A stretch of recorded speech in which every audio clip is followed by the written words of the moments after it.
গোটা দুনিয়াটাই পরীক্ষা। আল্লাহ যারে পছন্দ করে বেশি তার পরীক্ষাও। আসাদুন নাসি বালাআন আল আম্বিয়া, এই পৃথিবীতে আল্লাহ সবচেয়ে বেশি বালা মুসিবত দিয়ে পরীক্ষা করেছেন নবীদের। কারণ নবীরা আল্লাহর কাছে কম প্রিয় না বেশি প্রিয়? যেহেতু প্রিয় বেশি, পরীক্ষা।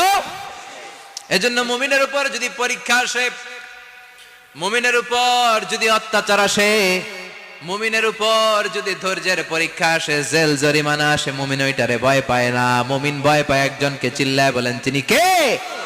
কারণ আল্লাহর ঘোষণা ওয়ালা তাহিনু ওয়ালা তাহজানু, ঘোষণাটা কার? ভয় নাই, তোদের চিন্তা নাই। আনতুমুল আ'লাউনা ইন কুনতুম মুমিনিন, তোমরাই বিজয়ী হবা যদি মুমিন হও, যদি মুমিন হও।